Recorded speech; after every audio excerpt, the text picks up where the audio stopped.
आप सभी का ऑनलाइन मैथमेटिक्स क्लासेस में स्वागत है। नमस्कार बच्चों, आप सभी का स्वागत है। आज हम 12th मैथ के सेकंड चैप्टर प्रतिलोम त्रिकोणमितीय फलन इनवर्स ट्रिग्नोमेट्रिक फंक्शन के बारे में पढ़ेंगे। ये इसका फर्स्ट वीडियो है। देखिए, यहाँ एक वर्ड आया प्रतिलोम।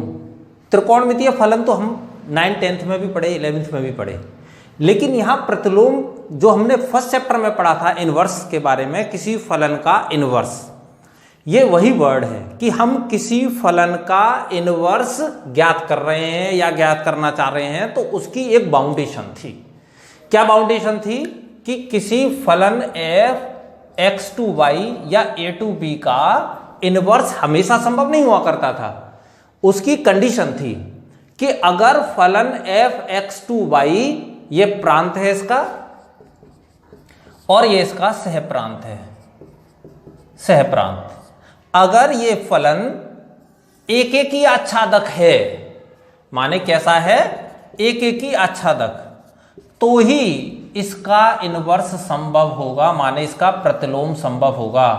अदरवाइज इसका प्रतिलोम संभव नहीं होगा, माने इसका इनवर्स संभव नहीं होगा। अब बात आती है कि हम ट्रिग्नोमेट्रिक फंक्शन के इनवर्स की बात करते हैं, तो फंक्शन है, कोई बात नहीं। सबसे पहले तो हमें यह समझना है कि किसी फलन का इनवर्स सिर्फ तभी संभव क्यों होता है जब वो 1 1 और ऑन 2 हो। अगर 1 1 ऑन 2 ना हो तो क्यों नहीं होता, जिसके व्याप पे हम आगे इसे समझेंगे कि आखिर इनवर्स ट्रिग्नोमेट्रिक, जो ट्रिग्नोमेट्रिक इनवर्स फंक्शंस हैं, वो कैसे डिफाइन होंगे और क्या होंगे। तो सबसे पहले बात करते हैं, अगर फंक्शन 1 1 है, ऑन 2 है, तो इसका इनवर्स क्या होगा। देखिए, इनवर्स की जब हम बात करेंगे तो इसके डोमेन और कोडोमेन आपस में चेंज हो जाएंगे। माने जो f का कोडोमेन था या सहप्रांत था, वो प्रांत बन जाएगा किसका, f इनवर्स का, और जो प्रांत था किसका, f का, वो सहप्रांत हो जाएगा f इनवर्स का। अगर इसे मैपिंग से समझते हैं हम, तो यहां y1 y2 y3 y4 आ जाएंगे, और यहां x1 x2 x3 और x4 आ गए। अब देखिए, यहां y1 की इमेज ये, y2 की ये, y3 की ये और y4 की ये। देखिए, सबसे पहले फंक्शन की परिभाषा को याद करते हैं। फंक्शन की परिभाषा थी कि कोई संबंध एक फलन कहलाएगा यदि प्रांत के सभी अवयवों के लिए अलग अलग क्या हो, प्रतिबिंब होने चाहिए, यूनिक। ठीक है, प्रतिबिंब कहां होने चाहिए, सहप्रांत में। अगर यहां का एक भी अवयव फ्री रह गया, माने ऐसा रह गया जिसका प्रतिबिंब यहां नहीं है, तो ये फलन ही नहीं होगा। या ऐसा हो गया कि यहां के एक ही अवयव के एक से ज्यादा अवयव हैं, प्रतिबिंब हैं, तो भी ये फलन नहीं होता। मान लो जैसे अगर x5 होता यहाँ, तो फलन नहीं। अगर मान लो x के 2 इमेज बन जाते या 2 प्रतिबिंब बन जाते, तो भी फलन नहीं होता। तो सबसे पहली बात तो ये आई कि अब हमने जब ये एक ही आच्छादक एक फलन ले लिया, तो इसका इनवर्स भी संभव है, क्योंकि ये भी एक ही आच्छादक है। क्योंकि यहां देखो, हर एलिमेंट की अलग अलग इमेज है और सभी अवयवों की पुनर्प्रतिबिंब बन रहे हैं। पुनर्प्रतिबिंब देखिए, यहां पुनर्प्रतिबिंब y1 का x1 है, y2 का x2 है, y3 का x3 और y4 का x4। इसी प्रकार यहां पुनर्प्रतिबिंब x1 का y1, x2 का y2, x3 का y3 और x4 का y4। यहां कोई भी एलिमेंट देखो फ्री नहीं है, ठीक है, और यहां एक ही अवयव की एक से ज्यादा इमेज नहीं है, इसीलिए एक ही आच्छादक फलन है। माने इस f का ये इनवर्स हो गया, ये परिभाषित है। अब दूसरी बात पे आते हैं कि अगर ये एक ही आच्छादक नहीं होता, तब फलन क्यों नहीं होता। इसको हम ऐसे समझते हैं कि सपोज करो ये एक ही नहीं है, ठीक है, एक ही नहीं है, इसका मतलब क्या हुआ कि यहां से एक से ज्यादा अवयवों के लिए एक ही प्रतिबिंब है। ठीक है, इसे हटा दीजिए, ये ले लीजिए कि यहां देखो x3 और x4 का एक ही प्रतिबिंब है y3, तो ये बहुएकी है। ठीक है, और ये कैसा हो गया, बहुएकी हो गया और प्लस आच्छादक हो गया। आच्छादक का मतलब तो जानते हैं कि सारे एलिमेंट बिजी हैं, माने सबकी पुनर्प्रतिबिंब है, तो ये आच्छादक भी है। अब जब आप इसका इनवर्स निकालेंगे, तो इनवर्स के लिए देखिए क्या होगा, यहां ये देखिए ये आ गया। अब आप ये देखें कि इसकी y3 की 2 प्रतिबिंब बन गए, एक x3 और एक x4। ठीक है, ये संभव नहीं है। आप ये अच्छी तरह से जानते हैं कि अगर कोई संबंध फलन है तो प्रांत के हर एलिमेंट की अलग अलग इमेज होनी चाहिए। एक से ज्यादा एलिमेंटों की एक इमेज तो हो सकती है, लेकिन एक ही एलिमेंट की एक से ज्यादा इमेज संभव नहीं है, यह फलन नहीं है। माने इसका फलन का इस स्थिति में इनवर्स संभव नहीं है। तो पहली बात फॉल्स हो गई। अब अगर मान लो दूसरी कंडीशन लेते हैं कि ये एक एक ही होता और अंतःक्षेपी होता, माने एक एक ही और प्लस आच्छादक ना होकर इसको अंतःक्षेपी लेते, तब इसका इनवर्स संभव होता नहीं होता, इस पर भी डिस्कस करते हैं। इसके लिए आपने क्या किया, एक x4/4 ले लिया और एक और एलिमेंट एक्स्ट्रा ले लिया /5। देखिए अब यहां बात आती है कि अंतःक्षेपी क्यों है, क्योंकि यहां सह प्रांत का एक अवयव /5 ऐसा है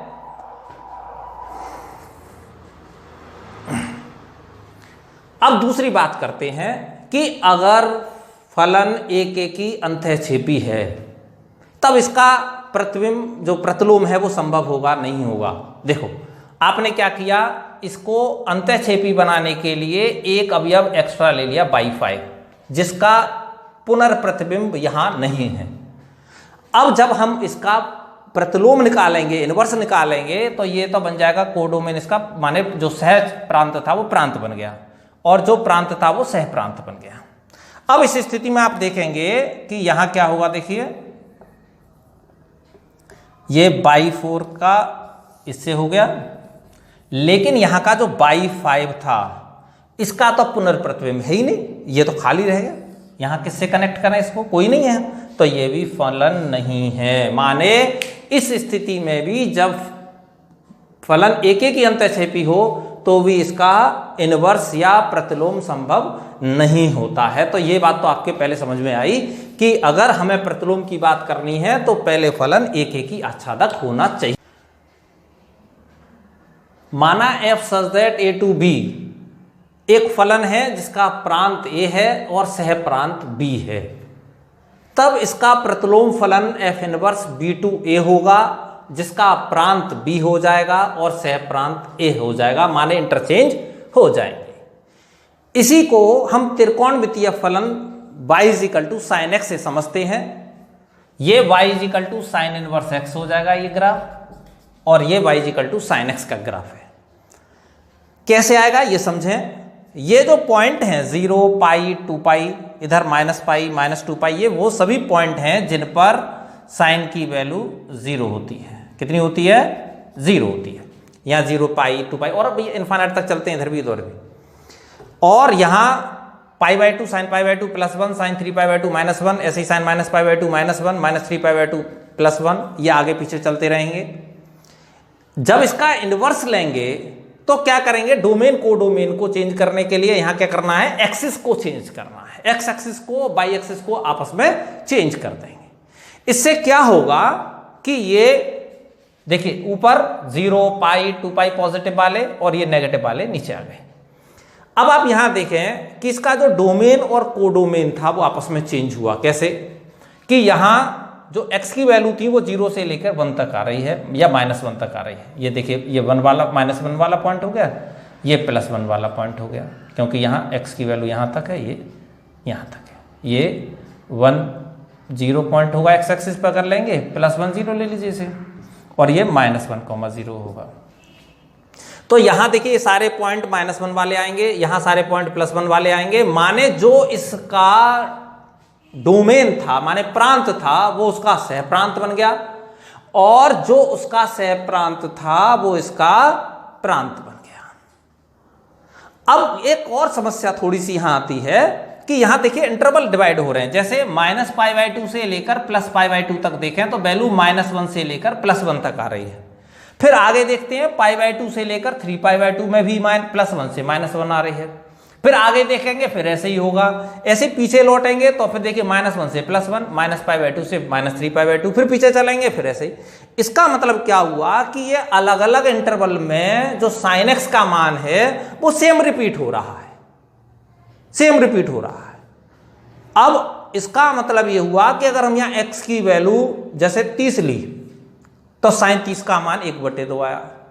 फिर दूसरे चतुर्थांश में अगर हम साइन को देखते हैं तो देखिए साइन फर्स्ट क्वाड्रेंट में पॉजिटिव होता है, सेकंड क्वाड्रेंट में पॉजिटिव होता है, माने 0 से 90, 90 से 180, 180 से 270 और 270 से 360। माने साइन थीटा का मान जो होगा वही 180 माइनस थीटा का होगा, वही 360 प्लस थीटा का होगा। माने ये हुआ कि अगर आप इसको फलन देखते हैं तो हर मान पर इन पे जैसे 180 माइनस थीटा पे आंसर समान आएगा। माने साइन 30 का मान 1/2, साइन 180 माइनस 30 माने 150 का मान 1/2, साइन 360 प्लस 30 माने साइन 390 का मान 1/2। इन सबके मान 1/2 आ रहे हैं। इसका मतलब क्या हुआ कि ये इस स्थिति में एक एक की फलन नहीं है। क्यों एक एक ही क्यों नहीं है? कि ये तो बहुएकी हो गया कि बहुत सारे मानों का एक ही आंसर आ रहा है, तो इसका मतलब ये हो गया बहुएकी, और इस स्थिति में इसका इनवर्स संभव नहीं होगा। फिर संभव कैसे होगा इसका इनवर्स? इसका इनवर्स संभव करना है तो क्या करेंगे, इसकी जो प्रिंसिपल वैल्यू ब्रांच है माने मुख्य मान शाखा है -π/2 से +π/2, सिर्फ उसको लेते और उसको लेने के बाद में जब हम इसको डिफाइन करेंगे उसके आंसर -1 से लेकर +1 अलग अलग आएंगे। ठीक है, जैसे आप इसे ऐसे समझते हैं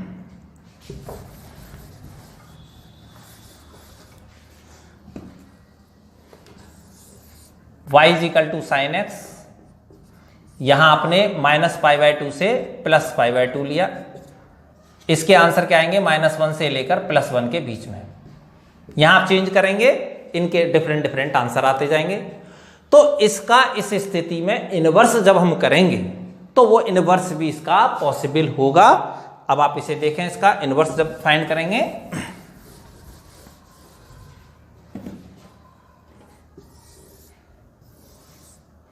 तो ये जब y = sin इनवर्स के लिए लेंगे, sin इनवर्स x के लिए, तब क्या हुआ कि इसका जो सह प्रांत था -1 ... ये तो बदल गया प्रांत में, और ये बदल जाएगा इसका सह प्रांत में। अब ये यहां एक एक ही आच्छादक था, तब तो इसका इनवर्स संभव है।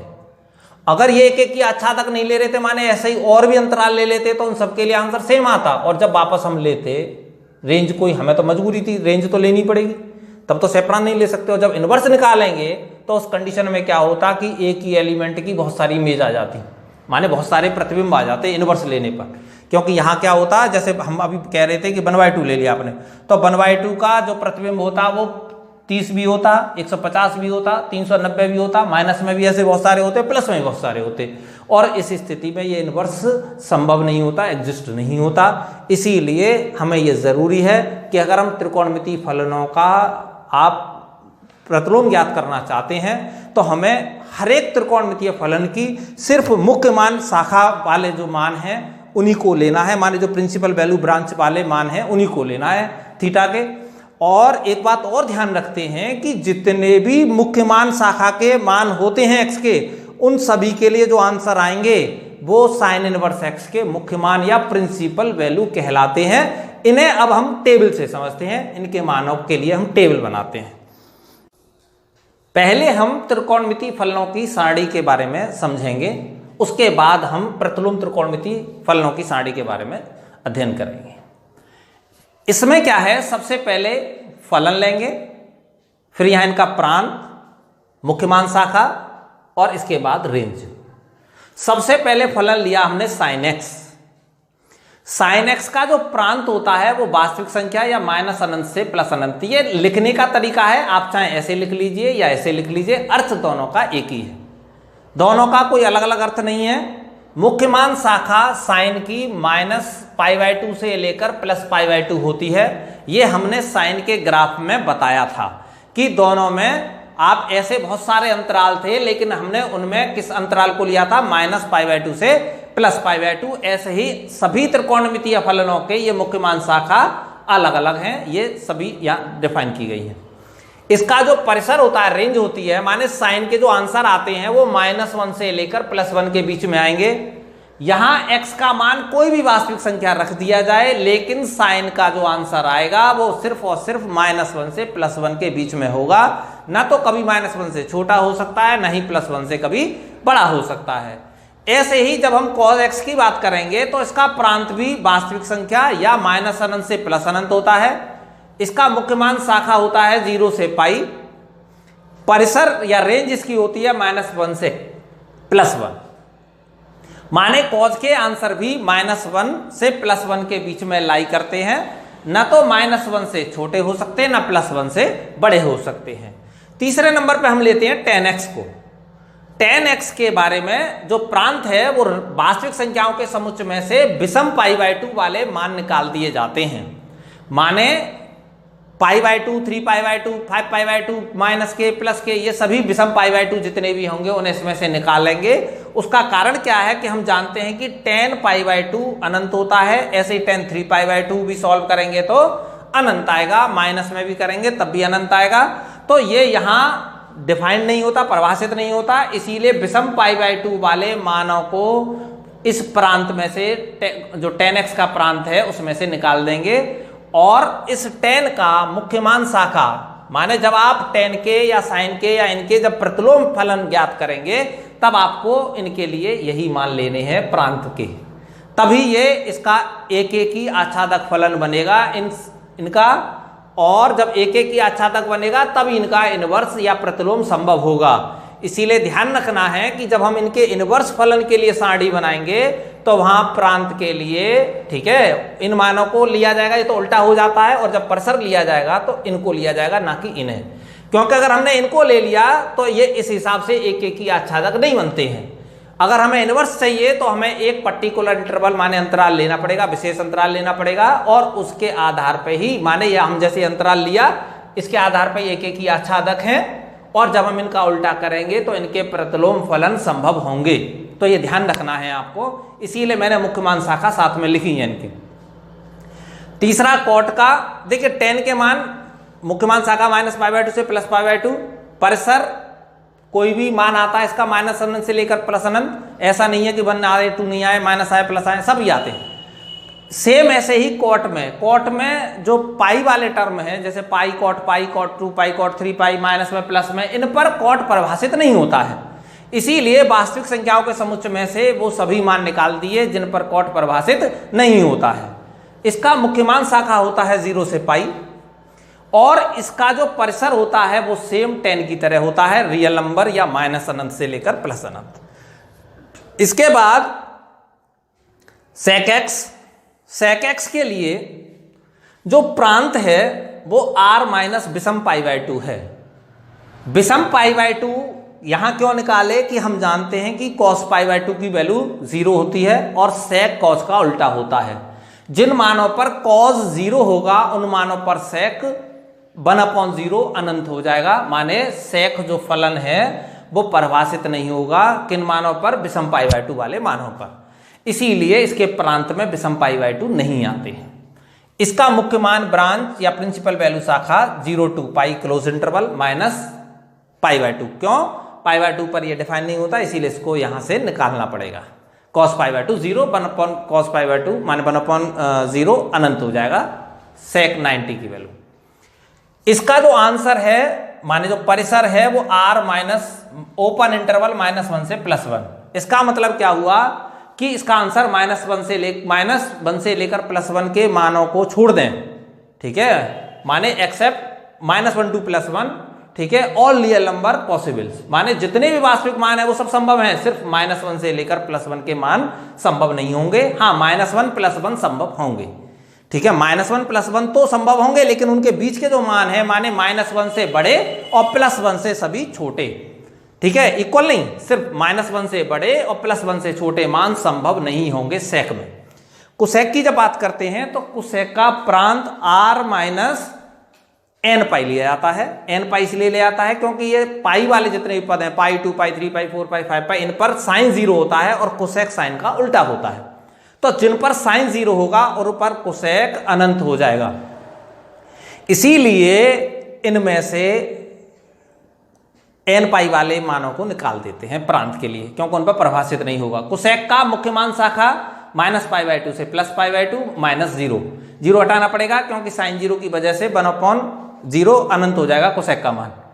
परिसर माने इसकी रेंज r -1 से +1, जैसे सेक की होती है ऐसे ही सेम कुसेक की होती है, तो ये ध्यान रखेंगे। इसके बाद हम प्रतिलोम त्रिकोणमितीय फलनों की सारणी और इनकी दोनों की सारणी को कंबाइंड रूप से देखते हैं और फिर इसका आगे अध्ययन करते हैं।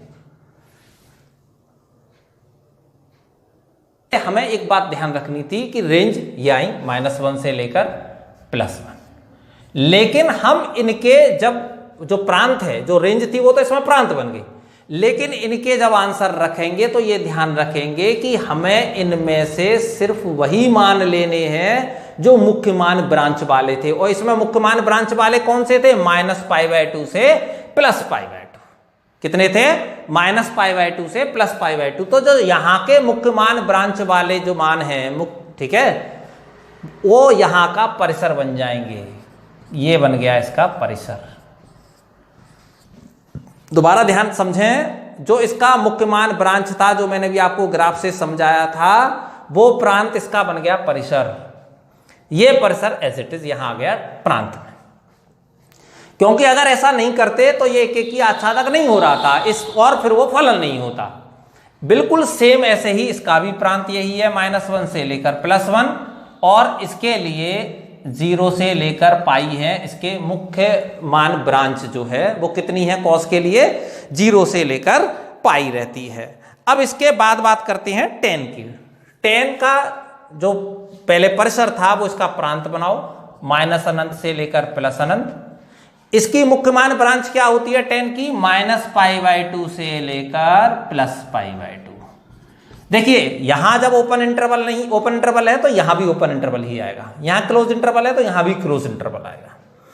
ऐसे ही अब बात करते हैं कॉट की। कॉट में भी -अनंत से लेकर +अनंत है और ये 0 से लेकर पाई है। क्लियर? अब बात करते हैं आप सेक की।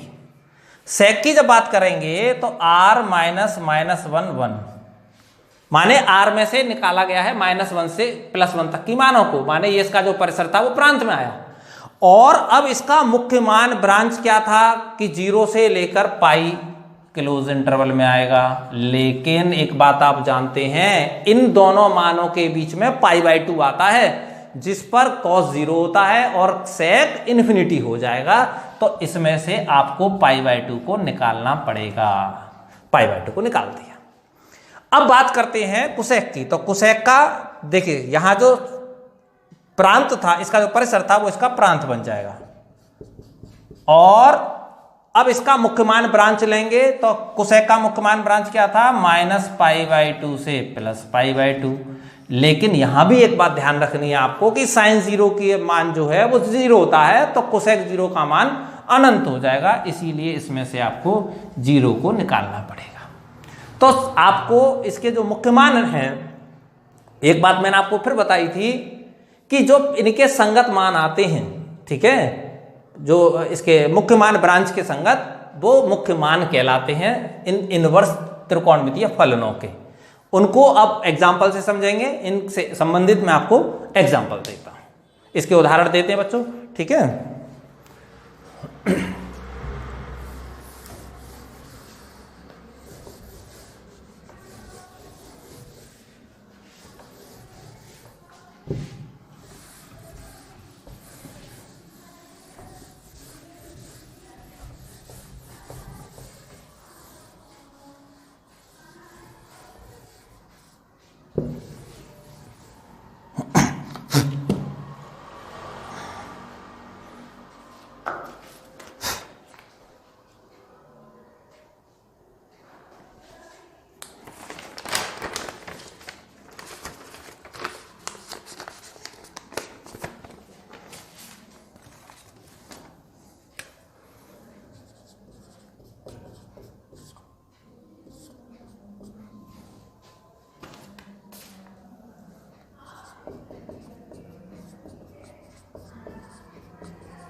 उदाहरण में साइन इनवर्स -1/2 का मुख्य मान पूछा गया है।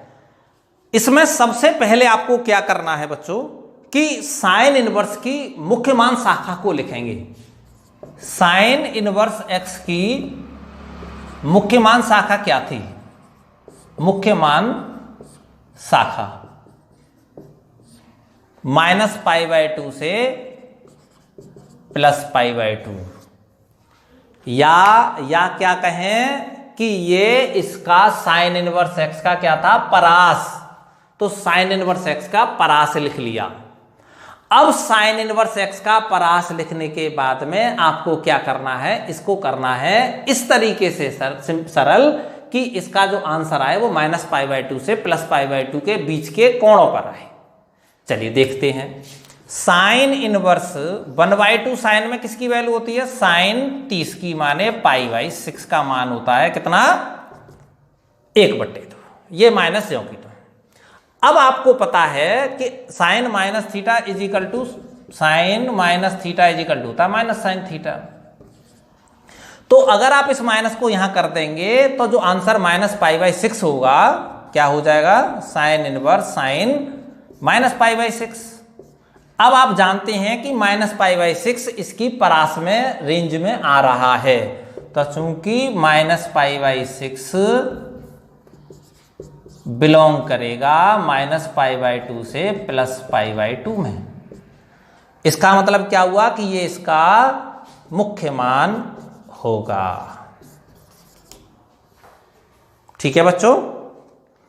अब दूसरा उदाहरण ले लेते हैं। एक और उदाहरण 2, cos इनवर्स -1/√2। cos इनवर्स -1/√2 का मुख्य मान ज्ञात कीजिए।